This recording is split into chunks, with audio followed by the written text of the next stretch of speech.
Salve, salve minha tropa, como vocês estão? Sejam todos muito bem-vindos, bom dia a todos. Pessoal, hoje a gente vai falar aqui rapidamente sobre a alta da Selic, tá? A Selic saiu aí de 10,75% ao ano para 11,25% ao ano, tá? E como isso impacta os nossos investimentos. Então eu vou falar aqui sobre alguns ativos que se valorizam com a alta da Selic e os ativos que desvalorizam com a alta da Selic, tá certo? Então para começar, se a Selic está subindo, pessoal, todos os títulos atrelados à Selic eles tendem a valorizar. Então, por exemplo, coloquei aqui, o Tesouro Selic. O Tesouro Selic ele vai pagar mais. Por quê? Porque a Selic está mais alta. Então, se você investe no Tesouro Selic, o seu Tesouro Selic passou a pagar mais. Então, isso significa que você vai ganhar mais com o Tesouro Selic. Consequentemente, esse é um tipo de ativo, né, que ele vai valorizar com a alta da Selic. Outros ativos, pessoal, são renda fixas atrelados ao CDI. Por quê? Atrelados ao CDI? Porque eles sobem com a alta da Selic. A taxa DI, pessoal, ela é baseada na taxa Selic. Então, à medida que a taxa Selic sobe, a taxa DI sobe junto, certo?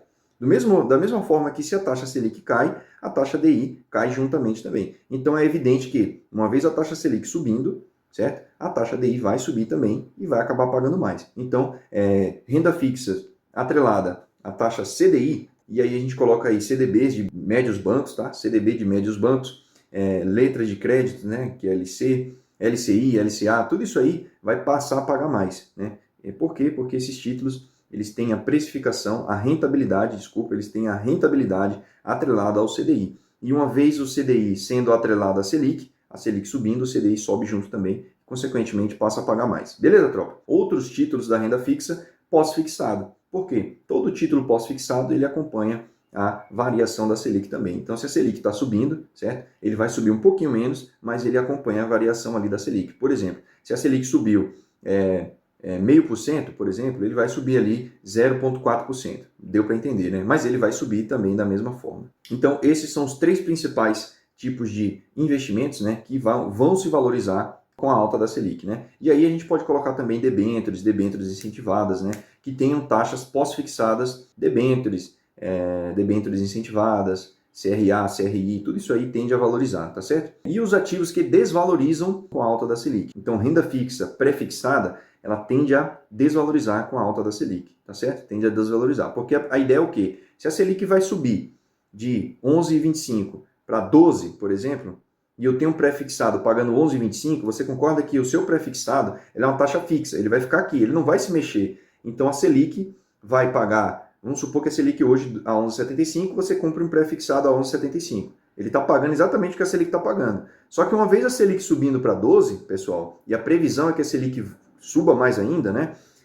Você vai ficar com a taxa fixa aqui. A Selic vai pagar mais e você vai ficar com a taxa presa aqui de 11,25%. Aí suponhamos que a Selic chegue a 13, por exemplo. Poxa, a Selic está pagando 13% e você está retirando aqui apenas 11,25% ao ano, tá? Então, por isso que os títulos pré-fixados, né, ela tende a desvalorizar com a alta da Selic, beleza? Porque a taxa, ela fica fixa, ela não se mexe. Enquanto a Selic se mexe para cima e para baixo, ela fica fixa aqui, beleza? No caso do pré-fixado. As ações brasileiras, pessoal, e os fundos imobiliários também são prejudicados, né? Eles desvalorizam com a alta da Selic. Por quê? Eu não vou explicar aqui um conceito geral, falar sobre um conceito geral, porque vai demorar um pouquinho. Então, de maneira rápida, como que funciona? Quando a taxa básica de juros, que é a Selic, ela está pagando um preço muito bom, né? Está pagando ali acima de 1% ao mês, né? Mais ou menos, que é o que já está quase próximo agora, está pagando 11,25% bruto ao ano, né? Mas a previsão é que ela continue subindo, certo? A previsão é que a Selic saia de 11,25 e continue subindo, tá certo? E se a gente tem essa previsão, que a curva de juros aqui no Brasil tende a subir, tende a jogar a Selic ainda mais para cima e, consequentemente, a Selic vai pagar mais, certo? A renda fixa tende a pagar mais, né? Os produtos da renda fixa tendem a pagar mais.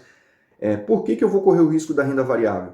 Imagina que aqui é a renda variável, tá? Por que eu vou correr o risco da renda variável, né, se eu tenho uma renda fixa pagando muito bem? Entende? Então não faz sentido. Por quê? A renda variável, todo mundo sabe, né, que você tem aquela oscilação ali. Você pode colocar o dinheiro hoje, amanhã pode ter uma valorização do seu dinheiro ou pode ter uma desvalorização. Então, se a gente entende que existe esse risco do mercado de valorização, certo, da renda variável e desvalorização, né, essa volatilidade que é chamada, se existe esse risco de volatilidade, por que eu vou colocar R$1.000 na renda variável se eu sei que no fim de um ano eu posso ter R$900? perder dinheiro, tá?